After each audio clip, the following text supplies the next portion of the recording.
Mateus, Evangelho de Mateus, capítulo 25. Mateus, capítulo 25.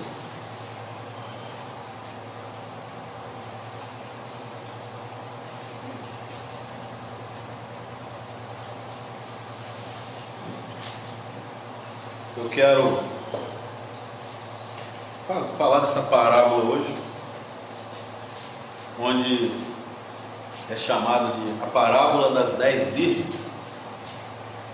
Mateus capítulo 25, eu vou estar lendo, diz assim, o verso de número 1 ao verso de número 13. Então o reino dos céus será semelhante a 10 virgens que, tomando as suas lâmpadas, saíram ao encontro do esposo. 5 delas eram prudentes e 5 loucas. As loucas, tomando as suas lâmpadas, não levaram azeite consigo, mas as prudentes levaram azeite em suas vasilhas com as suas lâmpadas. E tardando o esposo, tosquenejaram todas e adormeceram. Mas à meia-noite ouviu-se um clamor. Aí veio o esposo, saí-lhe ao encontro. Então todas aquelas virgens se levantaram, prepararam as suas lâmpadas. E as loucas disseram às prudentes: dai-nos o vosso azeite, porque as nossas lâmpadas se apagaram. Mas as prudentes responderam, dizendo: não seja caso que nos falte a nós e a vós, e diante ao que o vendem, e comprai-o para vós. E tende elas ido comprá-lo, chegou o esposo, e as que estavam preparadas entraram com ele para as bodas, e fechou-se a porta. Depois chegaram também as outras virgens, dizendo: Senhor, Senhor, abre-nos. E ele respondendo disse: em verdade vos digo que não vos conheço. Vigiai, pois, porque não sabeis o dia, nem a hora em que o Filho do Homem há de vir. O texto dessa noite vem trazendo para a gente uma famosa pergunta, famosa quanto antiga pergunta: estamos preparados? Essa é a pergunta. Se nós estamos preparados para nos encontrarmos com o Senhor Jesus. Jesus está vindo daquele famoso discurso falando da sua vinda, do seu retorno.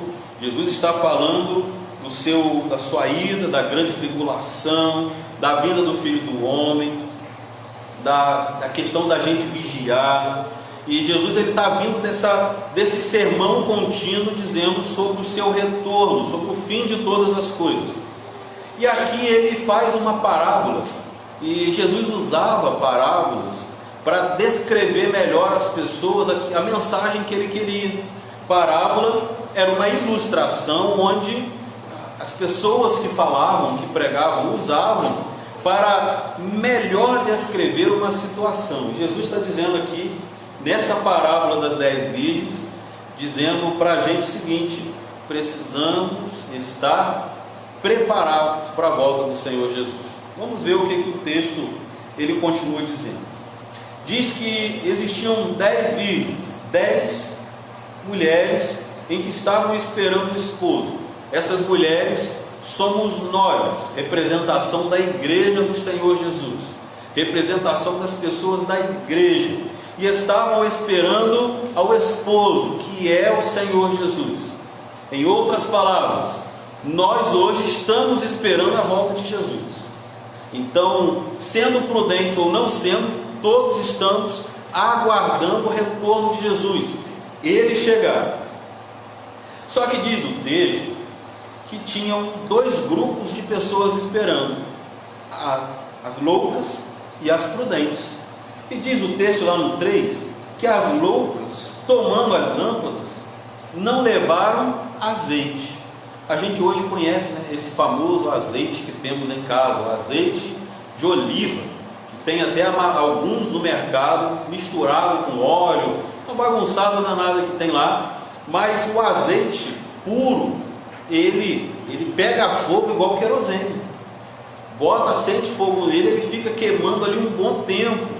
Então, no período lá de trás, lá no período judaico, era comum, em vez de ter querosene, ter azeite. E o azeite ele servia para feridas, o azeite servia para comida, o azeite misturava no trigo para fazer pão, o azeite era usado para ungir, o azeite era usado para botar na lamparina. O azeite era multifuncional. Se você tivesse azeite, metade da sua vida estava resolvida. Então Jesus estava lá, está dizendo que quando aquelas pessoas foram se preparar para esperar o esposo chegar, algumas delas não levaram consigo o azeite. Elas não se prepararam o suficiente para esperar o esposo chegar, enquanto as prudentes levaram azeite na vasilha. E diz o texto que o esposo demorou a chegar. A gente vive um tempo hoje em que a gente pensa a mesma coisa. Jesus está demorando a voltar. Jesus está demorando a chegar. Passa tanto tempo, será que ele vai voltar agora? Acredito que não, então vamos esperar mais. Passou tanto tempo que todas aquelas pessoas que estavam esperando Jesus, esperando o esposo, adormeceram, cansados, dormiram. E diz o texto que do nada, perto da meia-noite, e meia-noite aqui simboliza não somente um horário, mas um período de mais escuro, e num período de quando o ser humano geralmente ele está naquele sono profundo, principalmente naquela época em que se dormia 7 ou 8 horas da noite, é o período de sono profundo que eles estavam.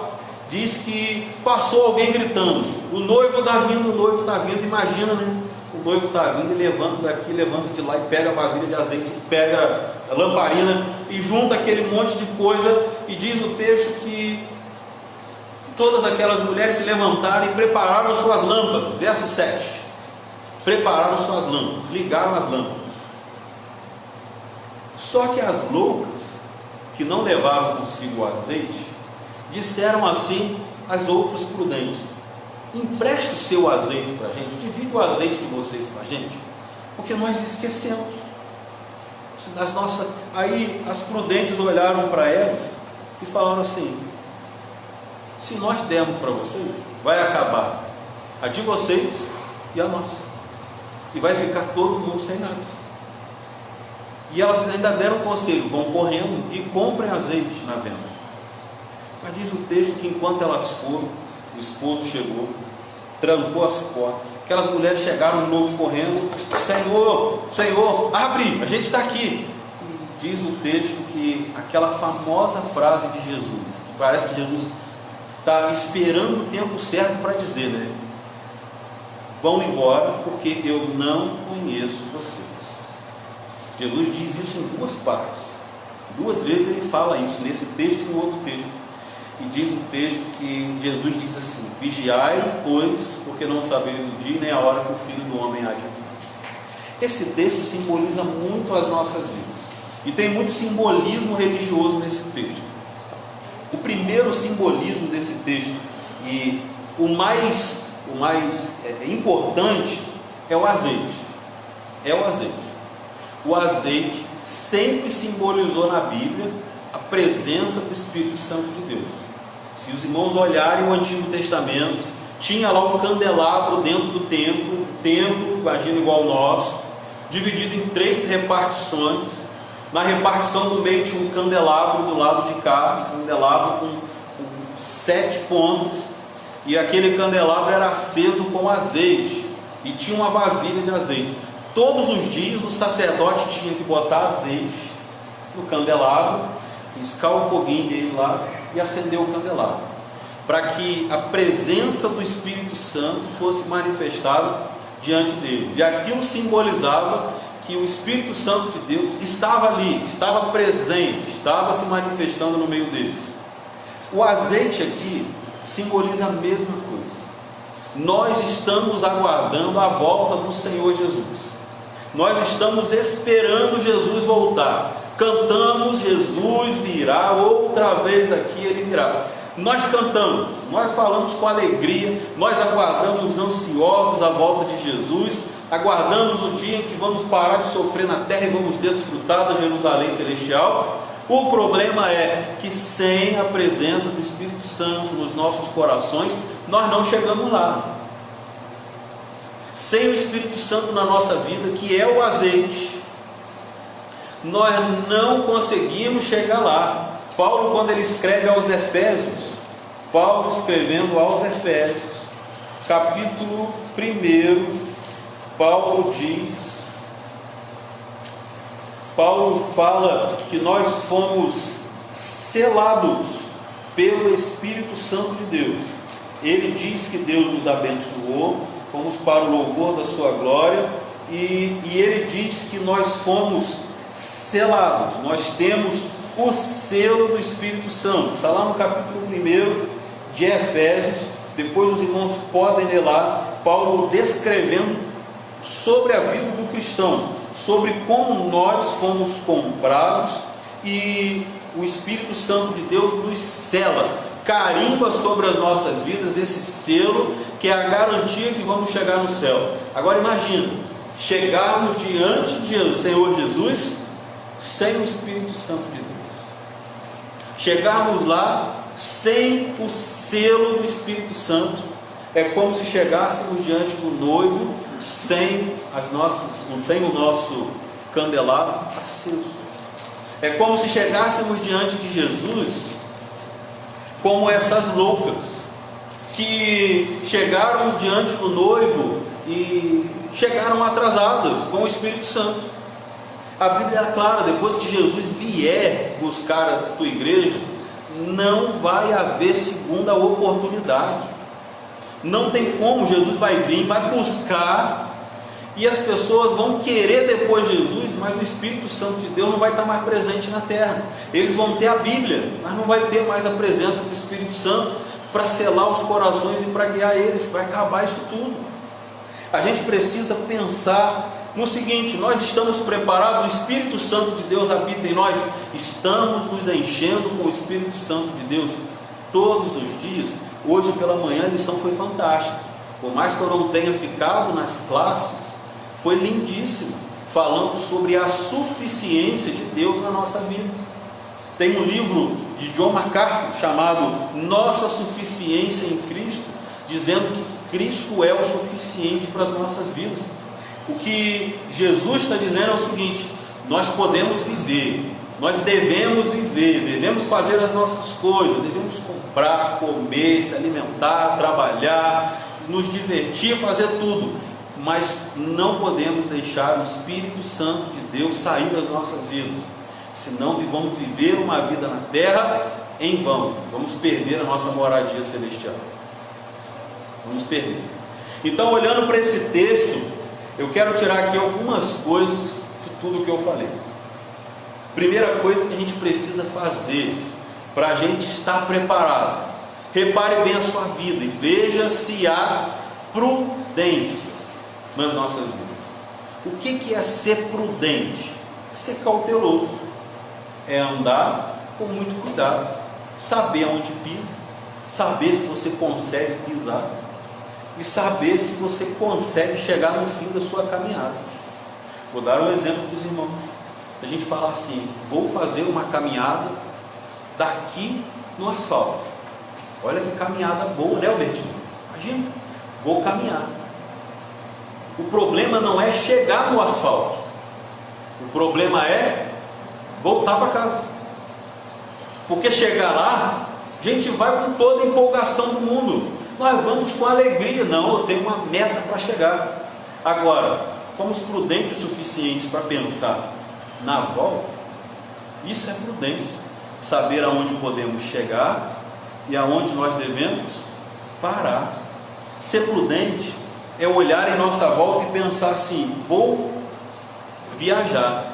É olhar a bolsa e pensar: estou levando tudo, preciso revisar de novo o que eu estou levando. Isso é prudência.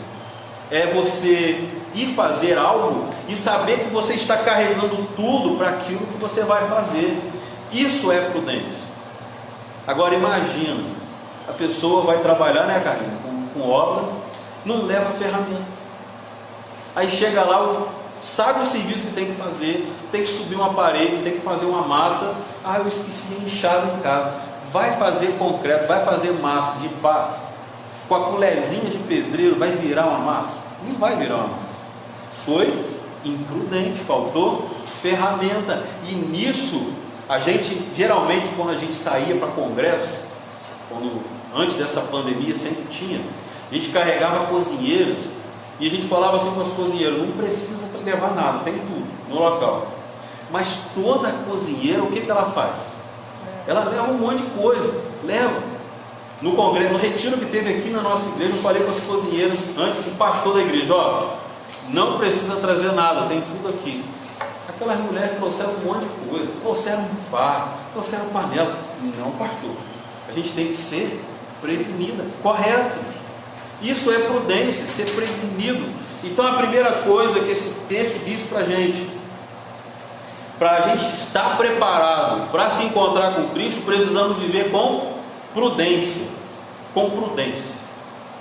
tomando cuidado em cada passo que nós damos, para a gente não ser pego desprevenido.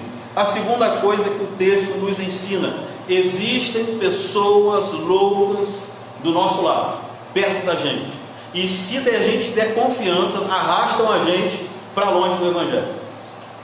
Olha essas loucas, olha só que proposta.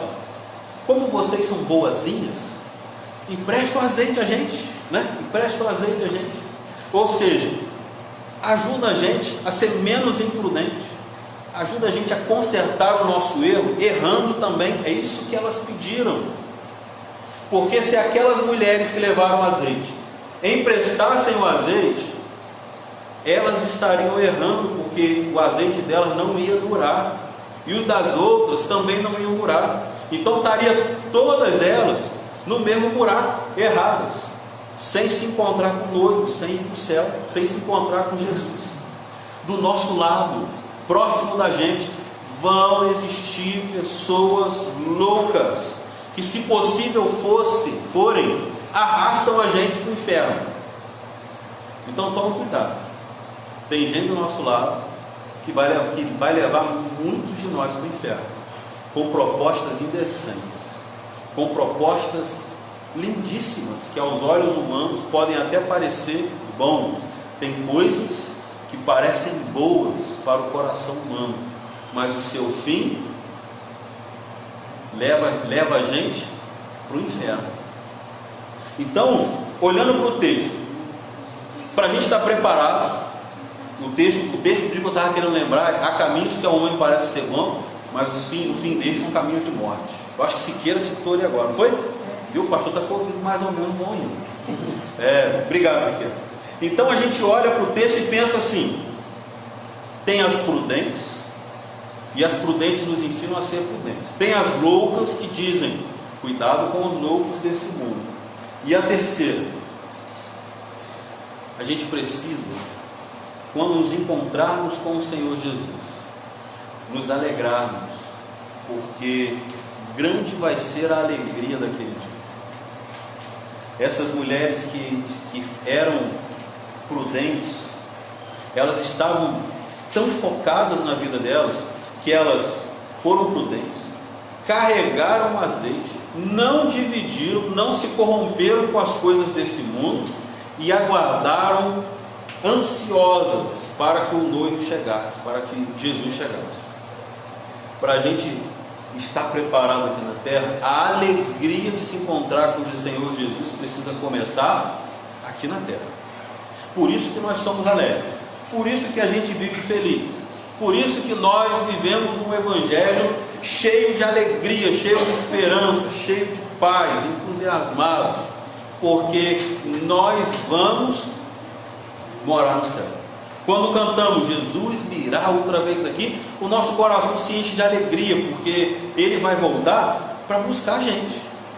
E Jesus não vai voltar para fazer obra, para curar, para ficar arrastando multidões e pregando o Evangelho, não. Ele vai voltar por nossa causa, porque Ele prometeu.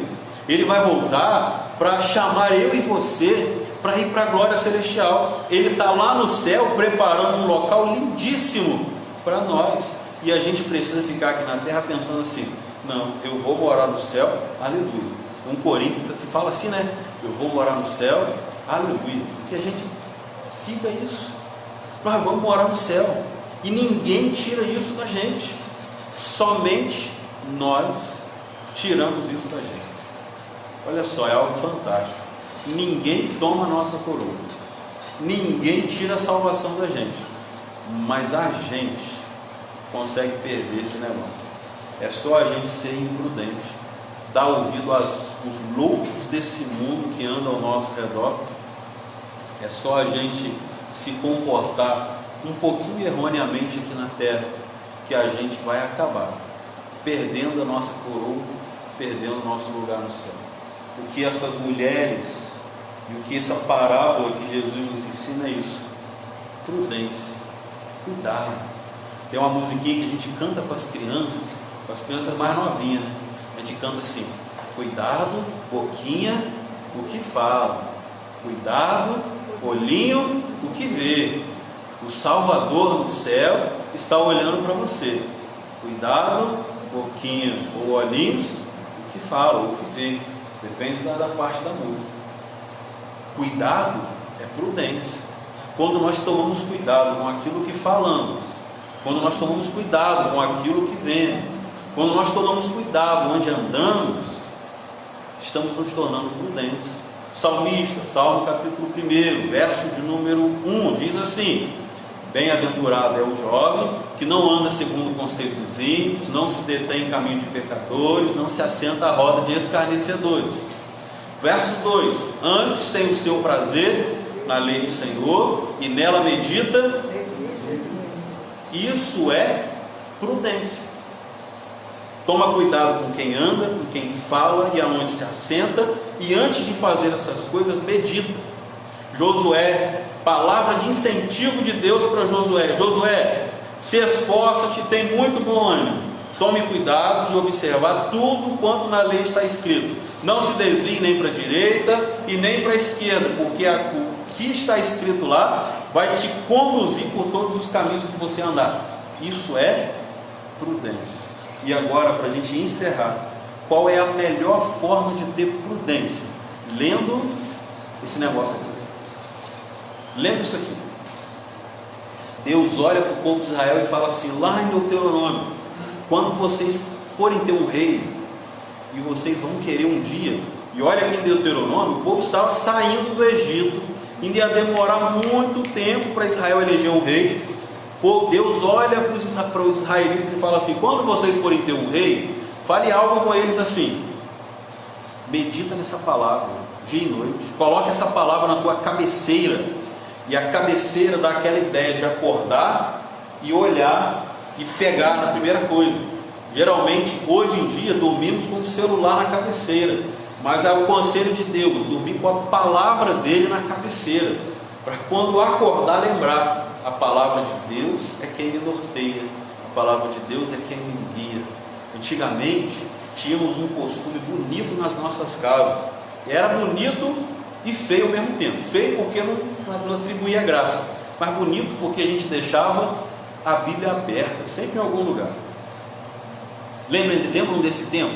A Bíblia sempre estava lá, aberta, no mesmo texto, pegando poeira, a página ficando amarelinha, igual essa aqui minha que está, amarelinha ficava, mas servia para a gente passar, olhar e pensar assim: somos norteados pela palavra de Deus. O Congresso americano, ele foi formado, o Pentágono, e dentro do Pentágono tem uma Bíblia esculpida em cimento na parede, para eles lembrarem do seguinte: foi aquele livro ali que norteou as nossas vidas e fez a gente chegar até onde chegamos.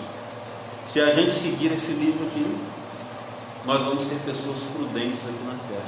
É só a gente seguir o que nele está escrito.